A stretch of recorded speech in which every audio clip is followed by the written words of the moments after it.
ನಮಸ್ತೆ ವೀಕ್ಷಕರೇ, ಶುಭಮಸ್ತು ನೇರ ಪ್ರಸಾರ ಕಾರ್ಯಕ್ರಮಕ್ಕೆ ಸ್ವಾಗತ. ನಾನು ರಮ್ಯಾ.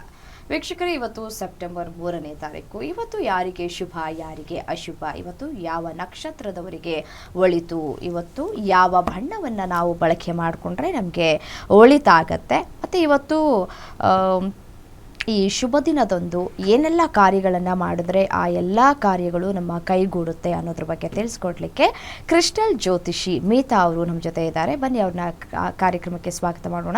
ಮೇಡಮ್ ನಮಸ್ತೆ, ಕಾರ್ಯಕ್ರಮಕ್ಕೆ ಸ್ವಾಗತ. ನಮಸ್ತೆ ಮೇಡಮ್, ಇವತ್ತು 3ನೇ ತಾರೀಕು. ಇವತ್ತಿನ ವಿಶೇಷದ ಜೊತೆಗೆ ಇವತ್ತು ಏಕಾದಶಿ ಕೂಡ ಇದೆ. ಏಕಾದಶಿಯ ಬಗ್ಗೆಯೂ ಕೂಡ ಮಾಹಿತಿಯನ್ನು ತಿಳಿಸ್ಕೊಡಿ. ನೋಡಿ, ಇವತ್ತು ಏಕಾದಶಿ ಇದೆ. ಅದರ ಜೊತೆಗೆ ನೋಡಿ, ಇವತ್ತು 3 ಅಂತ ಬಂದಾಗ ನಿಮಗೆ ತುಂಬ ನೋಡಿ, 3/9/2025 ಇವತ್ತಿನ ದಿನ ಯಾವ ಕಲರ್ ಯೂಸ್ ಮಾಡಿದ್ರೆ ತುಂಬ ಲಕ್ ತಂದುಕೊಡುತ್ತೆ ಅಂದರೆ, ಫಸ್ಟ್ಗೆ ನೀವು ಯೆಲ್ಲೋ ಮತ್ತು ಆರೆಂಜ್ ಕಲರ್ನ ಅತಿ ಹೆಚ್ಚು ಇವತ್ತು ಯೂಸ್ ಮಾಡಿದ್ರೆ ತುಂಬ ಪಾಸಿಟಿವ್ ಇರುತ್ತೆ. ಯೆಲ್ಲೋ ಮತ್ತು ಆರೆಂಜ್ ಕಲರು ಇವತ್ತಿನ ಒಂದು ಅದೃಷ್ಟದ ಬಣ್ಣ ಅಂತ ಹೇಳ್ಬೋದು. ಜೊತೆಗೆ ಇವತ್ತು ತುಂಬ ನೆಗೆಟಿವ್ ಆಗಿರೋವಂಥ ಬಣ್ಣ, ಎಲ್ರಿಗೂ ಕೂಡ ನೆಗೆಟಿವ್ ಆಗಿರೋವಂಥ ಬಣ್ಣ ಅಂತಂದರೆ ಕಪ್ಪು ಬಣ್ಣ ಮತ್ತು ನೀಲಿ ಬಣ್ಣ ತುಂಬ ನೆಗೆಟಿವ್ ಆಗಿರುತ್ತೆ. ಸೊ ಈ ಎರಡೂ ಬಣ್ಣವನ್ನು ಅವಾಯ್ಡ್ ಮಾಡಿದ್ರೆ ತುಂಬ ಒಳ್ಳೆಯದಾಗತ್ತೆ. ಮತ್ತು ಇವತ್ತು ಏಕಾದಶಿ ನೋಡಿ, ಇವತ್ತು ಬುಧವಾರ 3/9/2025 ಬುಧವಾರ. ಅದರಲ್ಲೂ ಭಾದ್ರಪದ ಧನುರ್ರಾಶಿ ಬರುತ್ತೆ. ಧನುರ್ರಾಶಿ ಉತ್ತರಾಷಾಢ ನಕ್ಷತ್ರ ಬರುತ್ತೆ.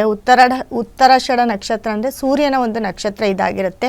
ಸೊ ಇವತ್ತು ಶುಕ್ಲ ಪಕ್ಷ ಏಕಾದಶಿ ಅಂತಂದರೆ ಇವತ್ತು ಶ್ರೀಮನ್ ನಾರಾಯಣನನ್ನು ನೆನೆಯುವಂಥ ಒಂದು ದಿನ ಆಗಿರುತ್ತೆ. ಮತ್ತು ಯಾವಾಗಲೂ ವಿಷ್ಣುವಿನ ಒಂದು ಇವತ್ತು ಜಪ ಮಾಡಿದ್ರೆ, ವಿಷ್ಣುವಿನ ನಾಮಸ್ಮರಣೆ ಮಾಡಿದ್ರೆ ತುಂಬ ನಮಗೆ ಒಳ್ಳೆಯದಾಗುತ್ತೆ. ಯಾಕಂದರೆ ಇವತ್ತು ಒಂದು ಏಕಾದಶಿ ಅಂತ ಬಂದರೆ ನೋಡಿ, ಇವತ್ತು ಹೇಗಪ್ಪ ಈ ಏಕಾದಶಿ ಆಚರಿಸ್ಬೇಕು ಅಂದರೆ, ಯಾಕಂದರೆ ಬರುತ್ತೆ, ಬಟ್ ಆ ಒಂದು ದಿನ ನಿಮ್ಮ ಏಕಾದಶಿ ಅಂತ ಬಂದಾಗ ಆ ಒಂದು ದಿನ ಪರ್ಟಿಕ್ಯುಲರು ನೀವು ಕೆಲವೊಂದು ಇವಾಗ ನಿಮಗೆ ತುಂಬ ಒಂದು ಒಳ್ಳೆ ಕಾರ್ಯ ಆಗಬೇಕು. ಅದಕ್ಕೆ ನೋಡಿ, ಇವತ್ತು ಉತ್ತರಾಷಾಢ ನಕ್ಷತ್ರ, ಈ ನಕ್ಷತ್ರದಲ್ಲಿ ಹುಟ್ಟಿರೋರಿಗೆ ಕೃತಿಕಾ, ಉತ್ತರಾಷಾಢ ಈ ನಕ್ಷತ್ರದಲ್ಲಿ ಹುಟ್ಟಿರೋರಿಗೆ, ಈ 3 ನಕ್ಷತ್ರಕ್ಕೆ ತುಂಬ ಸಂಪತ್ತನ್ನು ತಂದುಕೊಡುವಂಥದ್ದು, ತುಂಬ ಅದೃಷ್ಟವನ್ನು ತಂದುಕೊಡೋದು ನಕ್ಷತ್ರ. ನಿಮ್ಮ ಒಂದು ಯೋಗ, ರಾಜಯೋಗ, ನಿಮ್ಮ ಒಂದು ಕೋಟ್ಯಾಧೀಶ್ವರು ಆಗುವಂಥ ಒಂದು ನಕ್ಷತ್ರನ ನಾನು ನಿಮಗೆ ಕೊನೆಯಲ್ಲಿ ಹೇಳ್ತೀನಿ, ಯಾವ ಒಂದು ನಕ್ಷತ್ರನ ಫಾಲೋ ಮಾಡಬೇಕು ಅಂತ.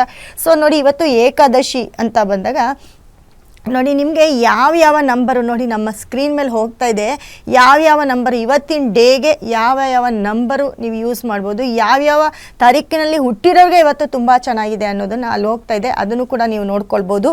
ಜೊತೆಗೆ ನೋಡಿ, ಇವತ್ತು ನಿಮ್ಮ ಮನೆಯಲ್ಲಿ ಬೆಳಗ್ಗೆ ಎದ್ದು ಶುದ್ಧ ಮನಸ್ಸಿನಿಂದ ನಿಮ್ಮ ಮನೆ ದೇವರಿಗೆ ಪೂಜೆ ಮಾಡಿ, ಅಥವಾ ನಿಮ್ಮ ಮನೆಯಲ್ಲೇ ಕೂತ್ಕೊಂಡು ಪೂಜೆ ಮಾಡಿ, ನಿಮಗೆ ಏನೇನು ಕೋರಿಕೆ ಇದೆ ಅದೆಲ್ಲವನ್ನು ಇವತ್ತು ನಿಮ್ಮ ದೇವ್ರ ಮುಂದೆ, ನಿಮ್ಮ ದೇವ್ರ ಮನೇಲಿ ಕೂತ್ಕೊಂಡು ಬೇಡ್ಕೊಳ್ಳಿ. ಯಾಕಂದರೆ ಈ ಒಂದು ದಿನ ದೇವಸ್ಥಾನಕ್ಕೆ ಹೋಗೋದು, ಅಲ್ಲೋಗೋದು ಅದು ನಿಮ್ಮ ಕೈಲಿ ಆಗಿಲ್ಲ ಅಂತಂದರೆ, ನಿಮ್ಮ ಮನೇಲಿ ಎಲ್ಲ ದೇವ್ರನ್ನೂ ನಿಮ್ಮ ಮನೇಲಿ ಕೂತ್ಕೊಂಡು ನೆನೆಸ್ಕೊಳ್ಳಿ. ನೀವು ಆ ದೇವ್ರನ್ನೇ ತಂದು ನಿಮ್ಮ ಮನೇಲಿ ಇಟ್ಕೊಳ್ಬೇಕು ಅಂತೇನಿಲ್ಲ. ನಿಮ್ಮ ಮನೇಲಿ ಇವತ್ತು ತುಳಸಿಯನ್ನು ತುಳಸಿ ತೊಗೊಂಡು ಬಂದು ಇಟ್ಕೊಂಡ್ರೆ ಆ ಮಹಾಲಕ್ಷ್ಮಿ ಮತ್ತು ವಿಷ್ಣುನೇ ನಿಮ್ಮ ಮನೇಲಿ ಬಂದಂಗೆ ಇರುತ್ತೆ. ಯಾಕಂದರೆ ತುಳಸಿಯನ್ನು ನಾವು ಹೇಗೆ ಪೂಜೆ ಮಾಡ್ತೀವೋ, ಆ 1-2 ತುಳಸಿ ಯಾರ ಕೈಲಿ ತರೋಕ್ಕಾಗಿಲ್ಲ, 1-2 ತುಳಸಿ ದಳಗಳನ್ನಾದರೂ ತೊಗೊಂಬಂದು ನಿಮ್ಮ ದೇವ್ರ ನಿಮ್ಮ ಮನೇಲಿ ಇಟ್ಕೊಳ್ಳಿ, ತುಂಬ ಪಾಸಿಟಿವ್ ಇರುತ್ತೆ. ಇವತ್ತಿನ ಒಂದು ಶುಭ ದಿನಕ್ಕೆ ತುಳಸಿಯಲ್ಲಿ ಮಹಾಲಕ್ಷ್ಮಿ, ಮಹಾವಿಷ್ಣು ಕೂಡ ಅದರಲ್ಲಿ ಇರೋದ್ರಿಂದ ಆ ತುಳಸಿಯನ್ನು ಅತಿ ಹೆಚ್ಚು ಇವತ್ತು ನೀವು ಮುಟ್ಟಿ ನಮಸ್ಕಾರ ಮಾಡಿ, ನಿಮ್ಮ ಮನೆ ಮುಂದೆ ಇದ್ದರೆ ಆ ತುಳಸಿಯನ್ನು ನಮಸ್ಕಾರ ಮಾಡಿ, ತುಂಬ ಯೋಗ ಬರುತ್ತೆ.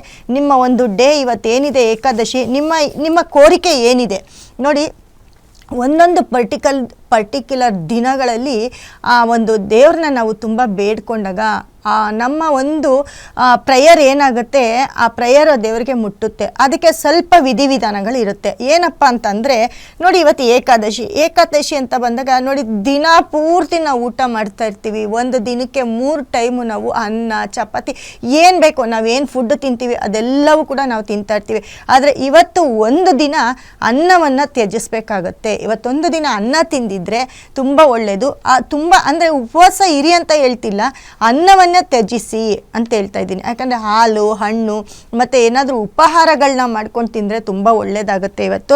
ಸೊ ಬೆಳಿಗ್ಗೆ ಎದ್ದು ನೋಡಿ, ವಿಷ್ಣು ಸಮೇತ ಲಕ್ಷ್ಮಿ ಮತ್ತು ವಿಷ್ಣು ಸಮೇತ ದೇವರನ್ನು ಇವತ್ತು ತುಂಬ ಅತಿ ಹೆಚ್ಚು ನೀವು ನಾಮಸ್ಮರಣೆ ಮಾಡ್ತಾ ಇರಿ.